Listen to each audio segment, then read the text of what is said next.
श्री कृष्ण द्वारा पुत्र सांब को श्राप प्राप्ति की कथा।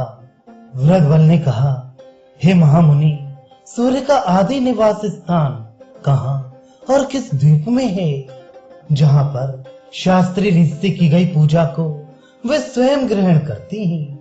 वशिष्ठ बोली कि चंद्रभागा नदी के रमणीक तट पर साम नामक जो नगर पृथ्वी लोक में है, वही सूर्य का शाश्वत स्थान है, वही सूर्य की नित्यता है।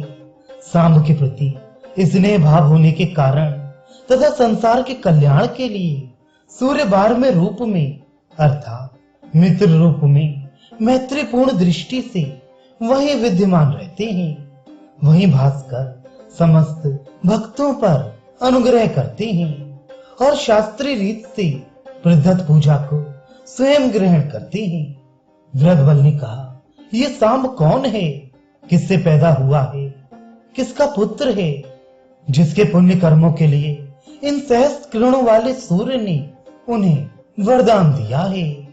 वशिष्ठ बोली, देव माता अदिति के 12वें पुत्र विष्णु थे, जो कि कालांतर में इस पृथ्वी पर वासुदेव अर्थात कृष्ण के रूप में अवतरित हुए।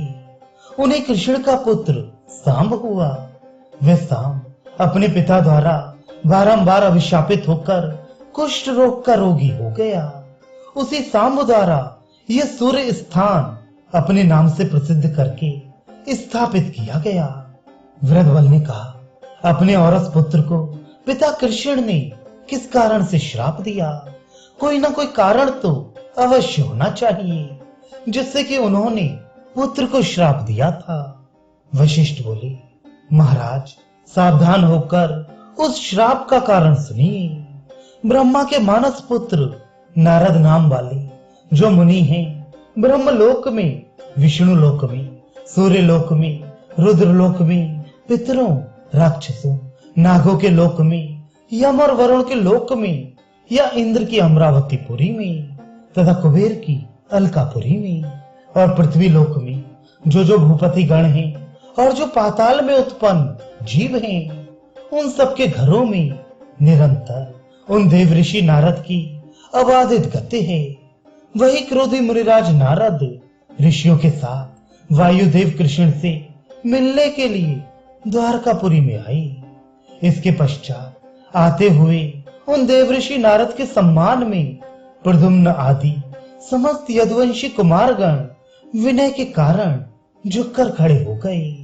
उन कुमारों ने नारद का अभिवादन कर अर्घ्य तथा चरणोदक से यत्न पूर्वक पूजा की, परंतु दैव योग वश उन नारद के अवश्यम भावी श्राप से मूढ़ बनकर कुमार सांब निरंतर महात्मा नारद की अवज्ञा करने लगे और रूप यौवन से गर्वित खेल खेल में निरंतर उन्हें चिढ़ाने लगे। पुत्र को दुर्विनीत जानकर देव ऋषि नारद ने सोचा, इस अविनीत राजकुमार को मैं विनय सिखाऊंगा। इस प्रकार सोचकर नारद ने कृष्ण से कहा, ये जो आपकी 16,000 पत्नियां हैं, हे केशव, सामने निश्चय ही इन सबके मनों को अपने कमल सदृश नेत्र, रूप और यौवन संपन्न सौंदर्य से चुरा लिया है। इस चराचर जगत में साम रूप से अनुपम प्रसिद्ध हैं, इसलिए ये नारियां साम को देखने के लिए लालायित रहती हैं। वशिष्ठ बोले, नारद से ये बात सुनकर तथा भावी घटना के वशीभूत होकर संपूर्ण वृतांत को बिना सोचे विचारे ही भगवान कृष्ण ने नारद से कहा। कृष्ण बोले, देव ऋषि, आपने जो बात कही है मैं उस पर विश्वास नहीं करता।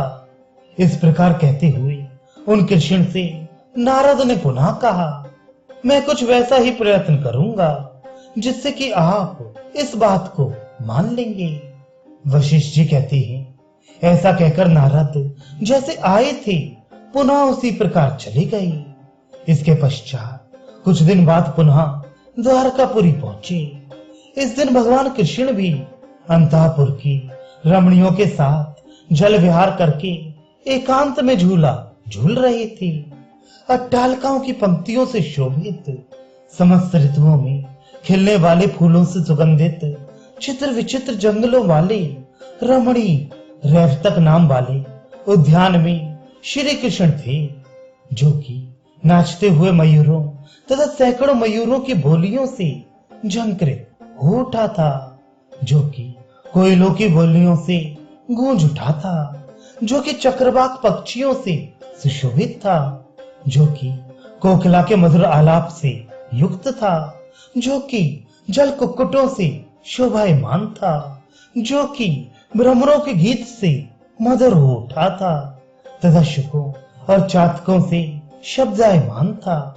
अनेक प्रकार के कमल पुष्पों से भरी बावलियों से जो अलंकृत था और जो हंसों की बोली से भली भांति भर उठा था और सारस पक्षियों से अलंकृत था, उसी रैवतक उद्यान में उस समय स्त्रियों से घिरे हुए कृष्ण रमण कर रही थी।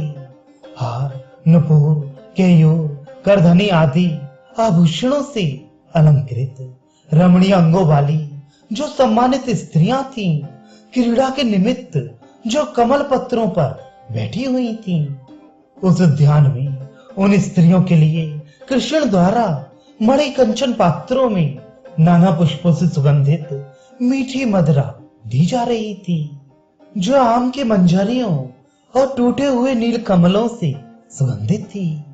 इसी बीच में ये जानकर कि स्त्रियां मदिरा से मतवाली हो गई हैं, नारद ने शाम को अच्छी प्रकार समझा बुझाकर उसे शीघ्रता कराते हुए ये कहा, हे शाम, हे कुमार, जाओ रैवतक उद्यान का आश्रय लो। तुम्हें कृष्ण देव बुला रहे हैं, तुम्हारा यहाँ रहना उचित नहीं है। नारद के उस वाक्य के अर्थ को बिना समझे ही तथा भावी घटना से प्रेरित होकर शीघ्रता पूर्वक पहुंचकर कुमार सांब ने पिता को प्रणाम किया। इसी बीच में उस उद्यान में जो रमणियां साधारण सात्विक भाव वाली थीं, वे सब अचानक कुमार सांब को देखकर अस्थिर उठी। जिन रमणियों ने कामदेव के समान नवयुवक पहले नहीं देखा था, मदिरा के दोष से स्मृति के लोप हो जाने के कारण अल्प सत्व वाली उन रमणियों का मन शीघ्र विचलित हो गया और योनि से शीघ्र प्रस्राव हुआ। हे राजन, जैसा कि ये श्लोक सुना जाता है तथा पुराणों में पढ़ा जाता है, भले ही नारी साध्वी हो, ब्रह्मचर्य व्रत में हो, फिर भी पुरुष को देखकर वे विचलित हो जाती हैं। मदिरा के अत्याधिक सेवन से भी संसार में ये बात सुनी जाती है। अच्छे वंश में उत्पन्न और लज्जावती होने पर भी नारियां लज्जा छोड़ देती हैं। मांस युक्त भोजन के कारण, चिकनी मीठी मदिरा के कारण, गंधों से और मनोहर वस्त्रों से स्त्रियों में काम का उदय होता है। ये जानकर बुद्धिमान व्यक्ति को पतिव्रता नारियों को अल्प मात्र भी मदिरा नहीं देनी चाहिए। वशिष्ठ जी कहती हैं, इसके पश्चात हड़बड़ाए हुए नारद भी शाम को भेजकर उनके पीछे पीछे वहीं रैवतक उपवन में आई। देव ऋषि श्रेष्ठ गुरुतुल्य उन नारद को आया हुआ देखकर मद विवल समस्त नारियां अचानक उठ खड़ी हुई। वासुदेव कृष्ण ने उठती हुई उन नारियों की विकलता देखी, श्वेत वस्त्रों को चीरकर मद गिर पड़ा। उनकी ये विकलता देखकर क्रुद्ध होकर कृष्ण ने स्त्रियों को ये श्राप दिया कि मुझे छोड़कर जिस कारण से तुम लोगों के मन अत्यंत और अन्यत्र अपहृत कर दिए गए हैं, अतएव मृत्युपरांत पति द्वारा प्राप्त होने वाले लोकों को तुम लोग प्राप्त नहीं होगी। मेरे स्वर्ग चले जाने पर पति लोक से भ्रष्ट होकर तुम लोग असहाय बनकर लुटेरों के हाथों में पड़ोगी।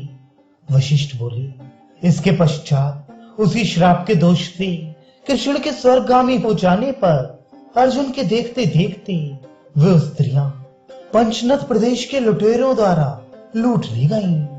केवल 3 पतिव्रताओं रुक्मिणी, सत्यभामा तथा जाम्बती के अतिरिक्त वे सभी स्त्रियां इसके पश्चात श्राप से संदूषित होकर महान पतन को प्राप्त हुई। इस प्रकार उन स्त्रियों को श्राप देकर कृष्ण ने अपने पुत्र सांब को श्राप दिया। कृष्ण ने कहा, क्योंकि तुम्हारे अत्यंत मनोहर रूप को देखकर समस्त स्त्रियां क्षुब्ध हो गईं, इसलिए तुम भी कुष्ठ रोग को प्राप्त करोगे। वशिष्ठ जी कहती है, जिस क्षण अपने पिता द्वारा उन्हीं से उत्पन्न कुमार सांब अभिशप्त होकर अत्यंत दुस्सह कुरूप कुष्ठ रोग को प्राप्त हुआ, भावी अर्थ का अतिशय स्मरण करते हुए उसी सांब द्वारा पुनः मुनि दुर्वासा क्रुद्ध कर दिए गए, जिसके कारण नरश्रेष्ठ सांब ने एक और बड़ा श्राप प्राप्त किया। उस श्राप के कारण मूसल उत्पन्न हुआ, जिससे कि सारा यदुवंश नष्ट हो गया। अपने दुर्विनय के कारण इन दोषों को उत्पन्न हुआ देखकर बुद्धिमान गुरुजनों और ब्राह्मणों के प्रति सदा विनीत रहना चाहिए।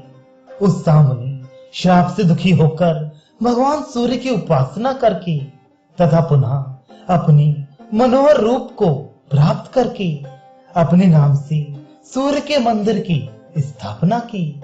नारद स्त्रियों का भाव परिवर्तन दिखाकर और कुमार सांब की अभिशाप से युक्त करके वहीं अंतर्धान हो गए।